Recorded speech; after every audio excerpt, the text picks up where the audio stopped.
How's everybody doing? Let's light up the darkness. Good to be learning with you on a Wednesday. It's Wednesday, right? Yom Revi'i. Let's do a shofar blast.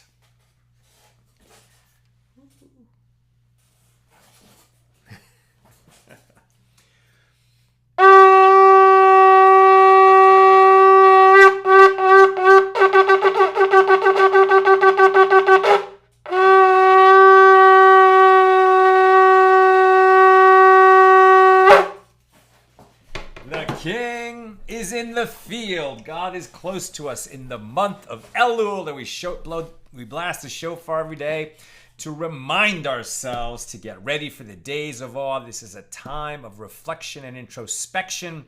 What did I do right last year? Let me work on doing more of that. What could have been better last year? Let me work on changing that.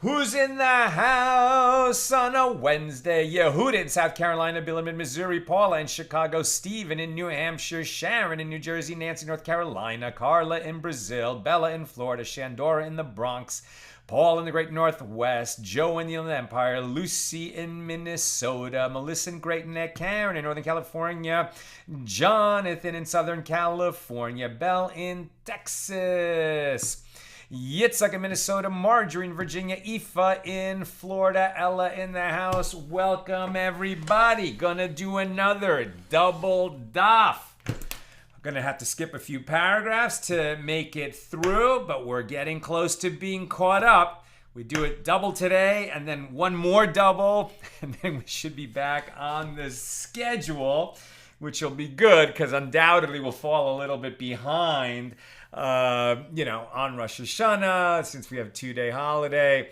Yom Kippur might be tough. Sukkot will have 2 days at the beginning, 2 days at the end. So, we do what we can. Okay. Our dafs today are pages 8 and 9 here in Tractate Kiddushin, the 20th volume of the Babylonian Talmud. We have been discussing Mishna number 1 here in chapter 1. A man acquires a woman, meaning they become betrothed, through one of 3 means: money or its equivalent, a document, or sexual intercourse with the intention of creating betrothal. Today we're going to we've been talking about money, and the idea that he has to make a statement that by giving her this money or this item that is the equivalent of money, he intends to create a betrothal. He doesn't have to say the words as long as in that context it's very clear. He can't just give her some money and expect that they became betrothed because he gave her money. She has to understand what is happening and agree to it. Or if she's a minor, her father has to agree to it. Okay, we picked this up at the bottom of page 7b. There are those who say that even in a case where the prospective husband says to her, "Be betrothed to me with these silk garments, whatever they are worth." So then the rabbis of the Gemara, the Amoraim, disagree with regard to the laws. We were talking about yesterday, if he's going to give not money, but the equivalent of money, it matters. It has to still be worth a minimum amount, at least 1 peruta. But if he states that the items he's giving her are worth a certain amount and they're not, then the betrothal is not created. And so what the sages are arguing about is, does the item that he gives to her have to be appraised or not to be assured that it has the minimum value, or that it has the value that he has stated that it has? And they disagree about that. Now, the reason, so now we're looking at a case where he says to her, "Be betrothed to me with these silk garments, whatever they are worth."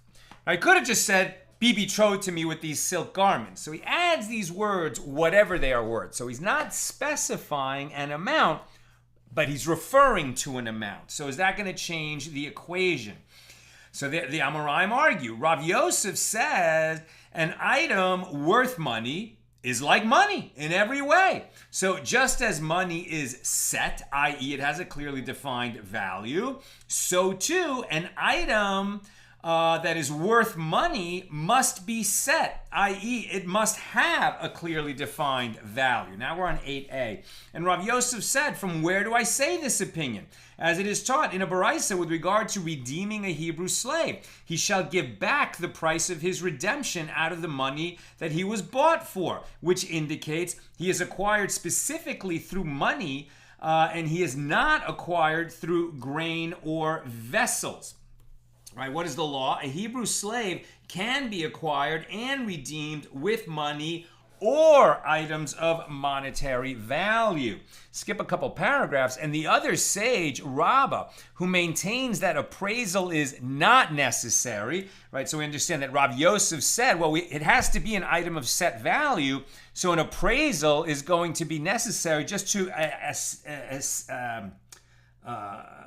determine what is the value, right? So we can ascertain what exactly is the value that's being given.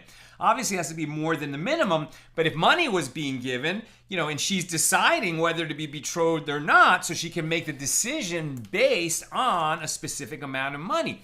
If some, bunch of silks are given, hey, she's not an expert in silks. She doesn't know what this guy's offering her. Maybe he's offering her, these like a beautiful Hermes bag, that's worth a ton of money. Or maybe he's just offering her a cheap knockoff. She doesn't know, and that might influence her decision.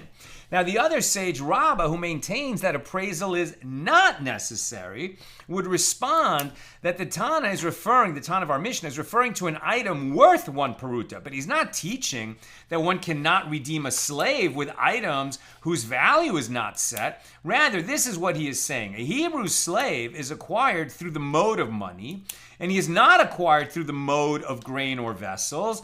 And what is this mode particular to the acquisition of grain and vessels? This is referring to symbolic exchange. A slave cannot be acquired through the mode of acquisition of symbolic exchange, which we also said does not work for betrothal. So they're drawing this comparison to whether betrothal is created when an item that is worth money is given, but it's not clear what the value of that item is. And in analyzing whether that's going to work or not, or whether it requires appraisal or not, we're comparing, to the law of Hebrew slaves who can be acquired for money, or, an item that is worth money. But again, have we learned whether that it needs to be a set amount of money? Maybe the owner who's selling the slave doesn't care. He just wants to get rid of that slave. So we haven't learned yet whether this appraisal is necessary or not. Now, Rav Yosef said, so I'm skipping a couple paragraphs. From where do I say that betrothal can be effected only with an item that has a clearly defined value? That means appraisal is necessary. Well, as it is taught in a baraisa, Tosefta of Bechoros 6:4. So Bechoros means firstborns. And we have a law elsewhere in the Torah that teaches that a firstborn son has to be redeemed, right? So when a family's firstborn is a son, and the family is not a priestly family, the father's not a Cohen nor a Levite, then the father has to go to a priest and give the priest 5 sela, right? 5 coins. We still do this today. Pidyon haben. Redemption of the firstborn. And this is a symbolic act. It's not like if you refuse to give the money, the priest is going to come and take your child. But it's a symbolic act that goes all the way back to this idea, that God redeemed us from Egypt and acquired us, so to speak, at that time. And the firstborn were going to be the firstborn of every family, were going to be the ones who served as the priestly class. But then we had the incident of the golden calf. We certainly let down, God, as it were. And then the Levites were taken in place of the firstborn.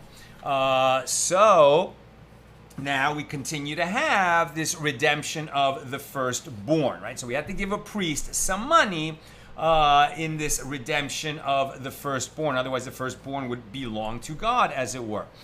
So what do we learn from this? Where am I? So as it is taught, that if one says to the priest, this calf should be the redemption for my firstborn son, or this cloak should be the redemption for my firstborn son, then he has said nothing. But if he said, this calf worth the value of 5 selah should be the redemption for my firstborn son, or this cloak, which is worth 5 selah, should be for the redemption of my firstborn son, then his son is redeemed. So it's not that you could just offer some item that may or may not be worth the right amount. You have to offer an item that you know how much it's worth, and it has to be, in the case of redemption of the firstborn, at least worth 5 selah. And so we should be, it seems like Rav Yosef is learning out from that in case of betrothal also, you can betroth a woman by giving her the equivalent of money, some item that is worth money, but you have to know how much it's worth, and she has to know when she's being given it. Now, the Gemara clarifies, what are the circumstances with regard to this redemption with a calf or a cloak that has no clearly defined value? If we say that they are not worth 5 selah, is it in his power to give a priest less than the established amount? Why would it even be considered that perhaps the son would be redeemed? Rather, it must be referring to a case where even though they are worth this amount, one may not redeem them with the case of the first clause because their value is not set. They have not been appraised. We don't know how much the cloak or the calf are worth. Even though we can be confident they're worth more than 5 selah, we don't know how much they're worth, and so the redemption is not accomplished until they're appraised. Better, you should just give the priest what he's supposed to give him, the 5 selah coins. Now, the Gemara rejects this suggestion. No, actually, this is referring to a case where the calf or the cloak is not worth 5 selah.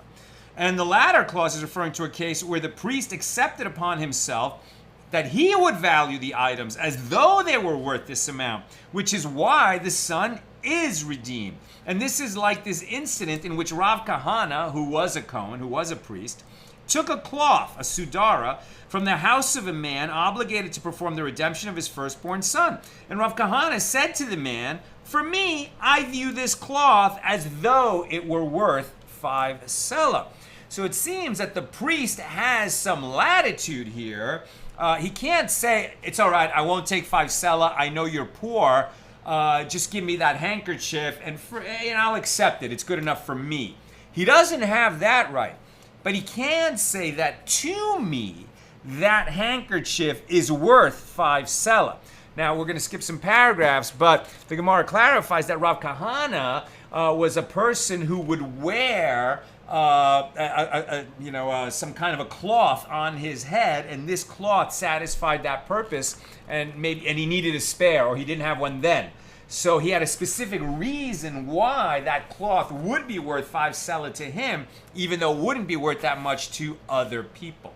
Skip a paragraph. Rabbi Lazar says, if a man said to a woman, be betrothed to me with 100 dinars, and he gave her 1 dinar out of the 100, she is betrothed immediately, and he must subsequently complete the payment of the remainder of the amount that he promised her. And what is the reason for this? Since he said to her, be betrothed to me with 100 dinars, and yet he gave her only 1 dinar, he is like one who said to her, be betrothed to me on the condition that I will give you 100 dinars. In other words, he betroths her now with 1 dinar on the condition that he will pay the remaining 99 in the future.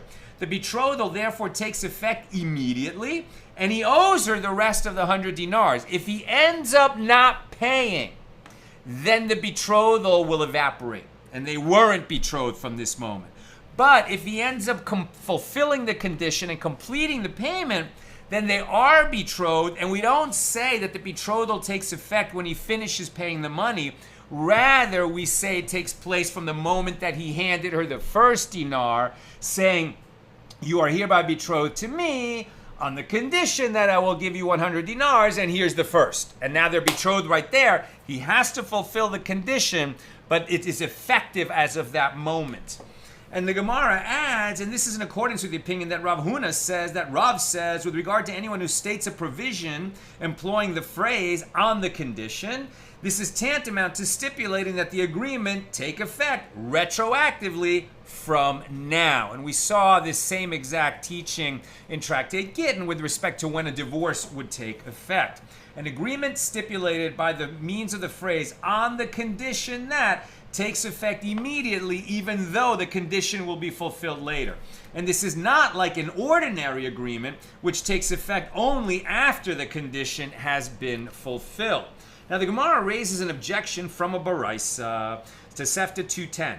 If a man says to a woman, be betrothed to me with 100 dinars, and while he was counting the money, one of them wanted to retract the betrothal, it is in the power of either of them to do so, even when only the last dinar remains to be given. And this indicates that the betrothal does not take effect until the 100 dinars has been paid. And the answer is no, that's not correct.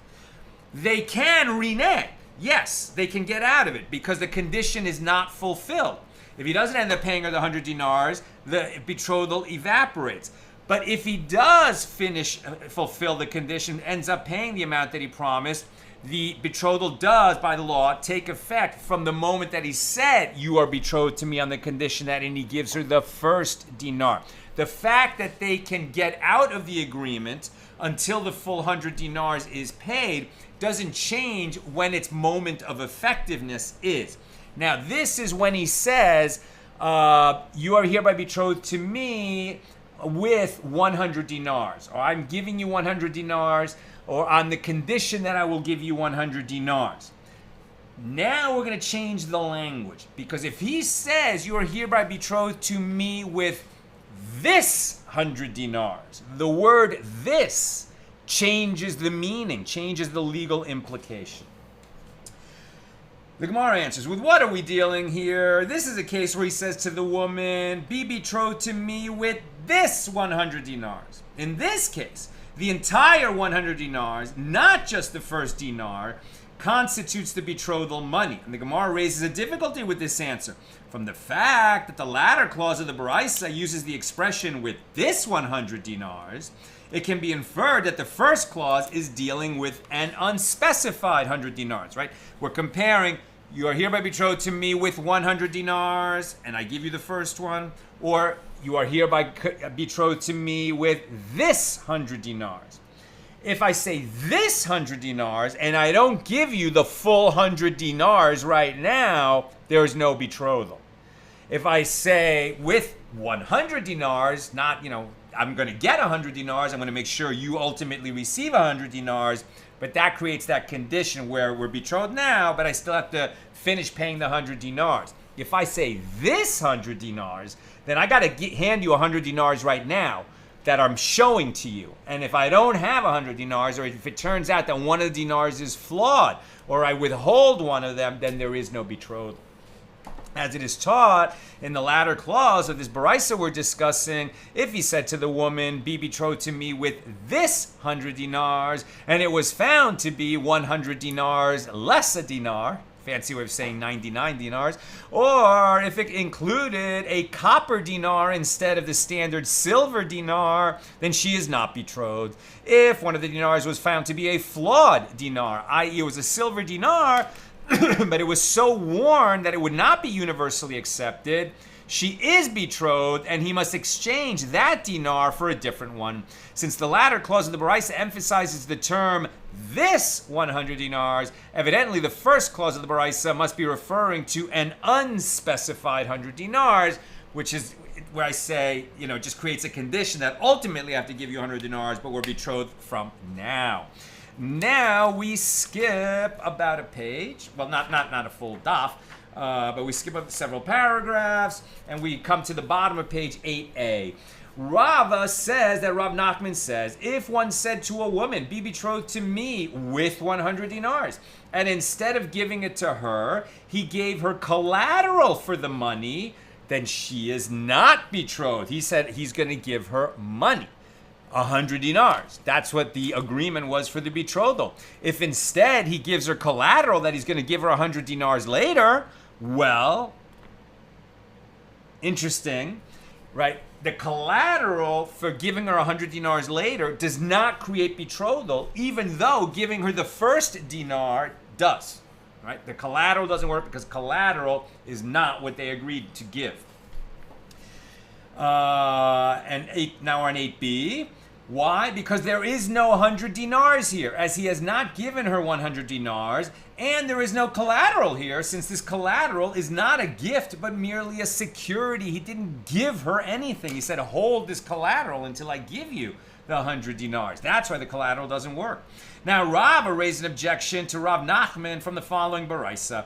If he betrothed her with collateral, she is betrothed. Whoa, what do you mean? You just said he wasn't. She wasn't. And the Gemara answers, no, you're talking about a different law. There it is referring to collateral belonging to other people, which was in the possession of the man who betroths her. And this is in accordance with the opinion of Rabbi Yitzchak. He's holding collateral that somebody else gave him because they owe him money. Well, while he's holding that collateral, that does belong to him, and so he can use that to betroth her. That might create problems for him with the person that's going to come and pay the loan and want the collateral back. But in the meantime, that collateral is in his possession with ownership, and he could use it to betroth her. As Rabbi Yitzchak says, from where is it derived that a creditor acquires the collateral, i.e. that the individual in possession of the collateral has the actual rights to it? This is a beautiful teaching. As it is stated, you shall surely restore him the pledge when the sun goes down, that he may sleep in his garment and bless you, and it shall be righteousness to you. The Torah says elsewhere that if you lend money to a poor man, and maybe he has a spotty record of paying back loans, and so he gives you collateral, and the collateral that he gives you is the coat off his back, right, or his pillow or his bed, then every night you got to give it back to him so that he can sleep and not be cold. And that is going to be reckoned righteousness for you, that you give him the collateral back at night so he won't be shivering in the cold. Now, if the creditor does not acquire the pledge or collateral, from where does this, the fact of considering his return of the collateral as righteousness, stem? The creditor is not giving an item belonging to him. If the creditor is not giving an item that belongs to him, why is this considered a righteous act? Rather, from here it is derived that a creditor is righteous when he gives the collateral back, meaning it is his, it's in his power, it's in his possession, and when he gives it back to the poor person so he can sleep in it, it's a righteous act. It's his to give. Likewise, if the man who's betrothing a woman, earlier lent some money to somebody and now he's holding that collateral against repayment of the loan, it's his, and he can use it to betroth a woman, and it creates a betrothal. The Gemara relates the sons of Rav Huna bar Avin bought a certain maidservant, a female slave, on the condition that they would pay with copper perutot. And they did not have the money at the time, and therefore they gave a piece of silver, mascha, for her as collateral. Ultimately, the price of the female slave increased, and the sellers wanted to cancel the sale. They came before Rabbi Ami for his ruling, and he said to them, there are no perutot here, and there is no piece of silver here either. There was no valid act of acquisition at all, because they did not actually give the money, and the collateral does not transfer ownership. Therefore, there was no contract, there was no sale. The price went up, and the seller benefits from renegotiating the deal again later. Now, the sages taught in a baraisa, and by the way, I just read a beautiful teaching from Rabbi David Aaron, whose books I always recommend, especially The Secret Life of God. I've interviewed him here on the show several times, and he happens to be the Rosh Yeshiva, the head of the yeshiva that my son is going to be spending a year learning at next year in Jerusalem. Rabbi David Aaron is amazing, and he sends out some teachings, and he sent out a teaching, I think, this morning, that said, when we encounter a law in the Torah that conflicts with our moral principles, right? Simple, whenever we encounter laws of slavery, we can't understand it. How could the Torah have laws regulating slavery and therefore condone slavery when we know that slavery is evil and an abomination, really? How could the Torah condone that? Let me retract the use of the word abomination in this context. But it's wrong by us, right? It's wrong by us. So how are we to understand that? And what he said was the Torah is always relevant and always true. The Torah was given in a time where slavery was universal, and the Torah actually stepped in and regulated slavery and gave slaves rights that they had never had before in the world. I mean, it was a radical document in terms of how protective it was of slaves. It didn't condone slavery. It regulated slavery in a realistic way at a time when it was a universal practice. But God knows the future. God knows and knew then that slavery would cease to exist at some point, at least legally. I mean, tragically, there is still slavery in the world, but it's not legal anywhere. So what Rabbi Aaron was saying is that the Torah sometimes gave laws knowing that they were for that period of history and not for other periods of history. Now, it's not on us to say willy-nilly, oh, well, I mean, if Torah was, giving laws that were relevant then and not now, I'll decide which laws were relevant then and not now. No. Our sages decide, and they've made those decisions long ago, and the law changes only glacially and in the hands of our sages and the great sages of the generation. Only they have the right to move it forward, and that's the way the Torah was explained to us, right? That the elders in each generation would make a call like that, not just you and me. Okay, let's just continue. Where was I? Because we were talking about, right, that the sons of Rav Huna bar Avin, bought this slave. At any rate, we see that the exchange of collateral does not finalize a deal. Okay, the sages taught in a baraisa, Tosefta 2:9, if a man said to a woman, be betrothed to me with 100 dinars, and she took it from his hand and threw the money into the sea, or into the fire, or into anything that destroys, she is not betrothed. Why is she not betrothed? She took the money, and then she decided to destroy the money. That's her business. She took the money, right? Doesn't that mean that she accepted the betrothal? And what they're saying is no.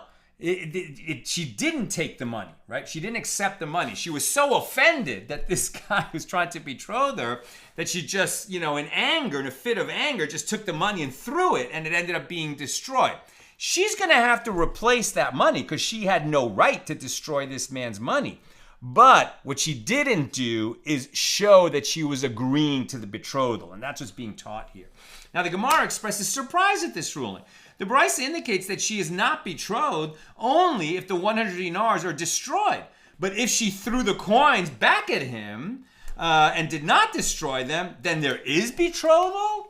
Why should this be? By throwing the coins at him, she's effectively saying to him, take this, I don't want your betrothal. And the Gemara answers, the Tana, the rabbi, the Mishnaic period, who authored this Baraisa, is speaking using the style of it is not necessary, meaning it is not necessary to state in a case where she throws the money back at him that it is not a betrothal, as her action indicates that she does not want to be betrothed. But when she throws it into the sea or into the fire, one might have thought that she is obligated to pay for the money he gave her, so perhaps she betrothed herself with the money she received. And as for the reason why she did this act of destroying the money, she thought, I will test this man to see if he is an individual of angry temperament or not. You might have thought that. Therefore, the Tana teaches us that even in that case, it is not a betrothal. She has to express agreement to the betrothal. And this angry outburst in no way shows agreement to the betrothal. Now, the sages taught in a baraisa, Tosefta 2:9, if a man said to a woman, be betrothed to me with 100 dinars, and she said to him, give the money to my father, or give the money to your father, she is not betrothed. But if she said, give the money to my father, or give the money to your father, on the condition that he accepts these dinars for me, then she is betrothed. Again, she's clarifying, she's making clear that she wants to accept the betrothal. In one case, in the first case, she didn't. Skip a paragraph. A similar case, if the man said to her, be betrothed to me with 100 dinars, and she said, give them to so-and-so, then she is not betrothed. But if she said to him, on the condition that so-and-so accepts those dinars for me, then she is betrothed. And it is necessary to issue this ruling despite the fact that it is apparently identical to the previous law. Skip a couple more paragraphs. The sages taught if a man said to a woman, be betrothed to me with 100 dinars, and she said to him, put them on a rock, she is not betrothed. And if the rock was hers, then she is betrothed. Rabbi raises a dilemma. If the rock was the communal property of both of them, they're partners in owning that rock, then what is the law? She said, put it on the rock. So she owns part of the rock, but he owns part of the rock too. So she has not made clear that she's accepting his betrothal. We're not sure if the betrothal happened or not. The issue remains unresolved. Taiku. Another similar case, if a man said to a woman, be betrothed to me with a loaf of bread, and she said to him, give it to a dog, then she is not betrothed. But if the dog was hers, then she is betrothed, right? Because she's accepting it. She's giving it to her dog. Rav Mari raises a dilemma. If a dog was chasing her to bite her, and she said to him, give the loaf to the dog. What is the law? This is comedy, right? He's saying to her, I hereby give you this loaf of bread. Will you be betrothed to me? And she says, and now she takes off running. Give it to the dog that's chasing me to bite me. Well, on the one hand, she's going to receive benefit from this loaf of bread that might stop the dog from biting her. On the other hand, is she really agreeing to spend the rest of her life with this man? Maybe she just wants him to call off the dog. So the Gemara presents the two sides of the dilemma. Does one say that she commits herself to betrothal and transfers herself to him through this benefit that she receives by being rescued from a dog? But perhaps she can say to him, by Torah law, you are required to rescue me, right? We have a positive obligation to save people from harm if it's in our power to do so, right? That's different than American common law. You don't have an obligation to save someone's life. You can just watch them die and do nothing. You haven't broken a law. But under Torah law, if you watch someone die and do nothing and there was something you could have done, then you have made a severe transgression. So she's saying, you had to save me, okay? I didn't accept your betrothal. So are they betrothed or not? Right, it remains unresolved because it was her dog, right? Because the dog was chasing her. Now, the Gemara relates. There was a certain man who was, and now we're on page 9a. There was a certain man who was selling beads, chumre, of glass. A certain woman came and said to him, give me one string. He said to her, if I give you this string of beads, will you be betrothed to me with it? And she said to him, give. Rav Chama said, any use of the expression give is nothing. Although she said give, she did not agree to the condition, as she was mocking him and had no intention of actually becoming betrothed. Well, she wasn't mocking him, but she was just saying, give me the beads, I want to buy them, right? Not, I agree to be betrothed to you. She didn't state clearly that she's agreeing to betrothal, so there is no betrothal. And then the Gemara will express that same idea with similar examples.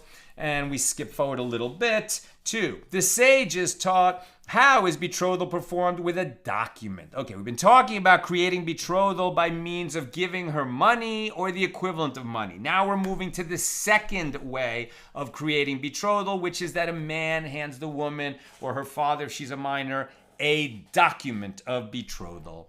How is betrothal performed with a document? If he wrote the following for a young woman's father on paper or earthenware, despite the fact that the paper or earthenware itself is not worth one peruta, and he writes, your daughter is betrothed to me, or your daughter is betrothed to me using the verb meoreset as opposed to mekudeshet, or he says to her, your daughter is to me as a wife, then she is betrothed because he wrote it down in a document. And when he handed it to the father, if she's a minor, or he handed it to her because she's an adult, when he did that, there were two witnesses. Then it creates betrothal. Rabbi Zera bar Memel objects to this description of the writing of the document. But this document is not comparable to a bill of sale. There, in the case of a bill of sale, the seller is the one who writes the bill of sale to the buyer. My field is sold to you. Here, the husband, who is akin to a buyer, is the one who writes, your daughter is betrothed to me. If the father is agreeing to this, or if she is agreeing to this herself because she's an adult, shouldn't she be the one writing the document, or shouldn't her father be the one writing the document? And the answer, of course, is no, because his husband is the one who is promising to take care of her and sustain her for the rest of her life, right? He should be the one who writes the document. But you can see the objection that Rabbi Zera bar Memel is bringing. So Rava answers, there, in the case of a sale, the formulation of the document is taken from the context of the verse. And here, in the case of betrothal, the formulation of the document is likewise taken from the context of the verse. And Rava explains. There, with regard to a sale, it is written, and sells of his ancestral land, right? When somebody sells a portion of land, they're describing in Leviticus what happens when there's a sale. It's only going to be until the Yovel, the Jubilee year, and then it's going to return to the family. But if it's a Levite dwelling in a city, that can be a permanent sale. At any rate, they're talking about buying and selling land. And so there it is written, and one sells of his ancestral land, which indicates that the merciful one renders the transaction dependent on the seller. But here, in the case of betrothal, it is written, if a man takes a woman, meaning that the merciful one renders the betrothal dependent on the husband. That's why he's the one who writes the document. Skip a few paragraphs. We're at the very bottom of 9a. Rabbi Shimon ben Lakish raises a dilemma with regard to a document of betrothal that was written not for her sake, i.e. not for this particular woman. What is the law? Right away, our mind snaps back to the law of the get that we learned in Tractate Gittin, the previous tractate. That a bill of divorce, has to be written for a specific woman. You can't take a template. You can't, let's say you were married, your first wife had the exact same name as your second wife. And with your first wife, you became angry at one point, and so you wrote a get to give to her, but you cooled down, you didn't give it to her, and eventually, she died, you became a widower, you still have that get in a drawer somewhere. You marry a woman who has the same name as your first wife had, and at some point you get angry with her and decide to divorce her. Can you take that get out of the drawer and give it to your second wife? It works. She has the same name, you have the same name. No, because that get was not written for her. We know that about a get. What about a document of betrothal? Must it be written specifically for this woman? Or can you take something out of a drawer because you fell in love with this girl, years ago and you didn't give her the document of betrothal. You opted out, but you kept the document, and then later you fell in love with a woman that has exact same name. Can you use that document of betrothal that you drew up in the first time for the second woman? The answer is going to be no. Do we juxtapose the laws of the modes of becoming betrothed to the laws of the modes of divorce, leaving marriage? If so, one should say, now we're on 9b, just as we require that the document of leaving, i.e. the bill of divorce, must be written specifically for her sake, so too we require that the document of becoming betrothed be written for her sake. Or perhaps we juxtapose the different modes of becoming betrothed to each other and say that just as we do not require that becoming betrothed with money must be carried out with coins that were minted specifically for her sake, so too we do not require that becoming betrothed with a document must be accomplished with a document that was written for her sake. And then he resolved the dilemma. Rabbi Shimon ben Lakish said, we juxtapose becoming betrothed to leaving a marriage. As the verse states, Deuteronomy 24:2, and she departs out of his house and goes and becomes the wife of another man, right? So it talks about you get divorced from one man and you marry another man, and those two are in the same verse. And from that we learn that just as the get has to be written for her, so too if you accomplish betrothal through a document, it must be written for her, and that is the law. It was stated that Amoraim disagreed with regard to the following issue. If a man wrote a document of betrothal for her sake, but without her consent. Meaning he didn't ask her, will you become betrothed to me? He wrote up the document so he'd be ready. Then he went to her and said, will you become betrothed to me? And she says yes. And then he hands her the document that he already wrote before he knew whether she would agree to it or not. Does that work? That's the question being asked. Right. It was stated that the Amoraim disagree about this, that he wrote the document of betrothal for her, but before she knew that he wanted to be betrothed to her, so she hadn't consented yet. And so with regard to this, Rava and Ravina say she is betrothed. You can use this sort of pre-written document. It was written for her sake. You just didn't know whether she would agree or not, but it was written for her sake. So she is betrothed once she agrees and you give it to her. So Rav Papa and Rav Sherevia say she is not betrothed. Rav Papa said, I will say their reason and I will say my reason. Right? Rav Papa says she is not betrothed and the other one says she is. So Rav Papa is going to explain the two sides of the argument. And which side does he explain first? His own view or the views of the people that disagree with him? Listen closely. Rav Papa said, I will say their reason and I will say my reason. I will state their reason as it is written. And she departs out of his house and goes and becomes, by which the verse juxtaposes becoming betrothed to leaving marriage, just as a bill of divorce written for leaving a marriage must be written for her own sake, but can be written without her consent. You don't get her consent to the get. She doesn't have to consent. So too, a document written for becoming betrothed must be written for her own sake, but you don't have to have her consent already at the time that you wrote it.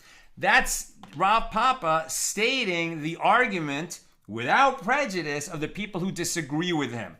Very important principle. We also learned this from the disputes between Beis Hillel and Beis Shammai. And we should all do this. When we disagree with people, we should state their argument and show that we've understood it before we start stating our own argument. And says Rav Papa, and now I will state my reason. The verse says, and she departs out of his house and goes and becomes. So the verse juxtaposes becoming betrothed to leaving marriage. Just as with regard to a bill of divorce written for leaving a marriage, we require the consent of the one who gives away ownership. In that case, the man, right? The man has to consent to giving the get, right? He writes up the get and gives it to her. So obviously the consent comes from him. So too, we require the consent of the one transferring ownership, which in the case of betrothal is the woman, right? She is going to agree to be acquired by the man.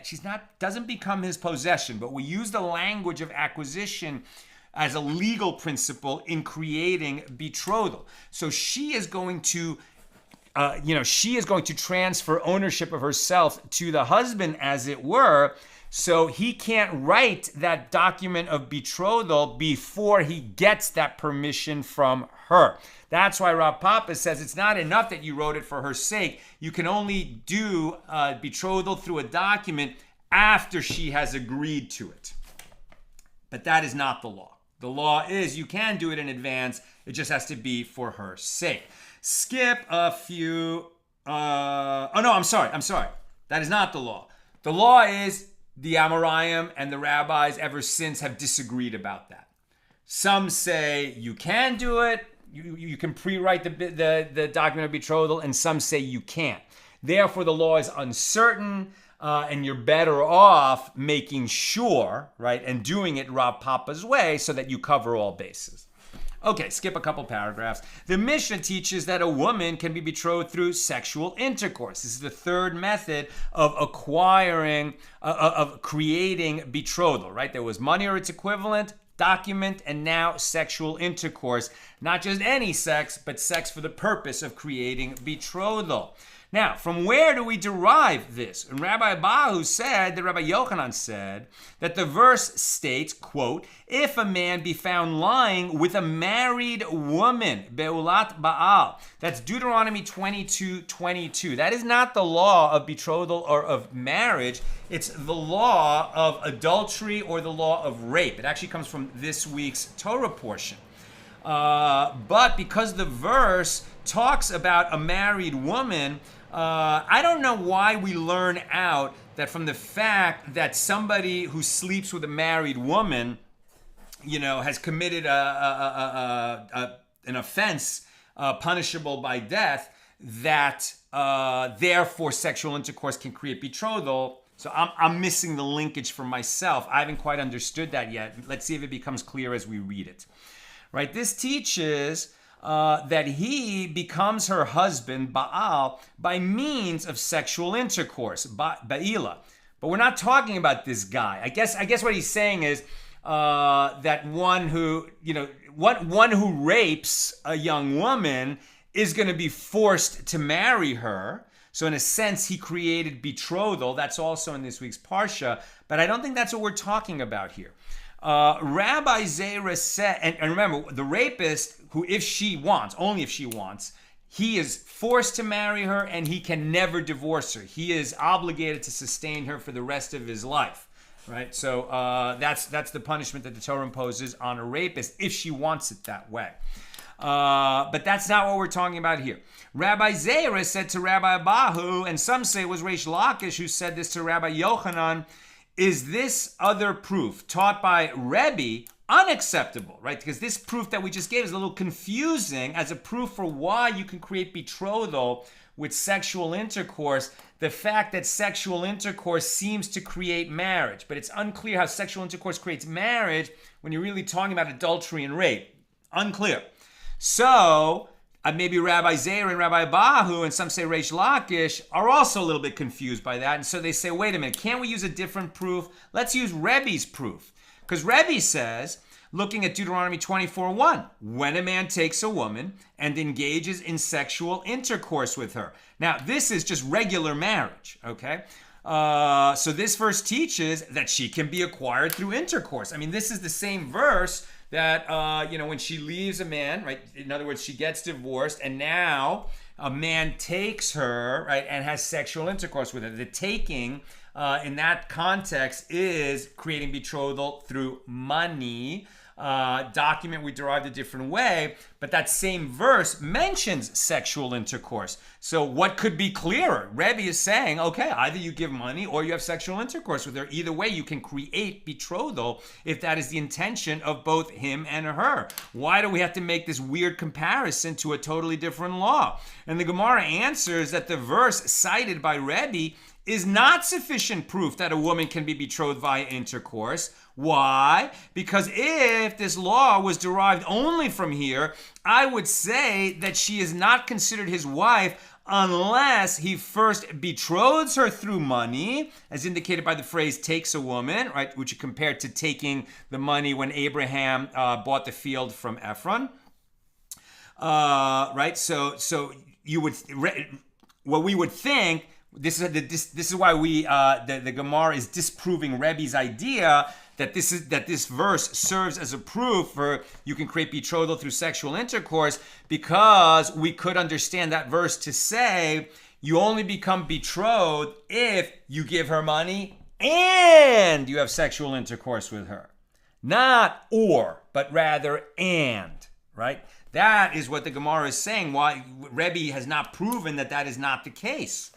Therefore, the verse, a married woman, right, in that other teaching from Deuteronomy 22:22, teaches us that intercourse by itself is a valid means of betrothal. Now, Rabbi Abba Bar Memel is not satisfied. He objects to this. The above suggestion that both money and sexual intercourse are required together for betrothal cannot be the correct interpretation of the verse when a man takes a woman and engages in sexual intercourse with her.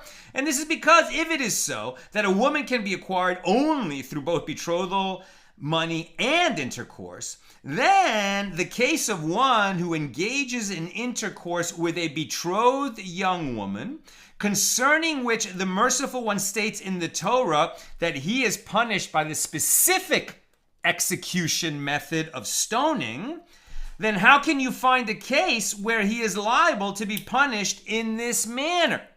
You're never actually going to apply the punishment of stoning. He's going to be executed, but we're going to use a different means. And this is what Rabbi Abba Ramemel will explain. If this is referring to a case where he betrothed her with money and then engaged in sexual intercourse with her, well, then she is a non-virgin, and the punishment of stoning applies only to one who engages in intercourse with a betrothed young virgin. If it is referring to a case where he betrothed her with money and did not engage in intercourse with her, well, then this is nothing, as the betrothal has not been completed if we require both money and sexual intercourse. And the rabbi said before Abaye, you will find it in a case where he betrothed her with money, and then the betrothed man engaged in intercourse with her in an atypical manner, which means anal intercourse. And despite the fact that she is still a virgin, the betrothal has taken effect by means of this type of intercourse. And if he did this illegally, then stoning would be the correct execution method. Skip a couple of paragraphs. Rav Nachman Bar Yitzchak said a different answer to Rabbi Abba Bar Memel's question. You find a situation where a man who engages in intercourse with a betrothed young woman is punished by stoning in a case where he betrothed her with a document. Everyone agrees that since a document, i.e. a bill of divorce, completely removes a woman from her husband without the need for an additional act, it also completely brings her into the state of betrothal. If a young woman is betrothed by means of a document, she can be a betrothed young woman while remaining a virgin. So what we haven't done is achieved a proof of the fact that you might have thought that you can betroth her either with a document or with money and intercourse, and they're trying to disprove that it's one of the three, either document or money, or its equivalent, or intercourse. Either one of these three paths will create a full-fledged betrothal. So the Gemara returns to the different derivations of Rabbi and Rabbi Yochanan. So Rabbi Yochanan, who maintains that the mode of betrothal through intercourse is derived from the verse, if a man be found lying with a married woman, from Deuteronomy 22:22, what does he do with this verse when a man takes a woman and engages in sexual intercourse with her, which Rebbe says creates either sexual intercourse or money as viable means of betrothal? So the Gemara answers, he requires that verse for a different law, as he maintains that it teaches that this woman can be acquired through intercourse, but a Hebrew maidservant cannot be acquired through intercourse, which in fact is the law.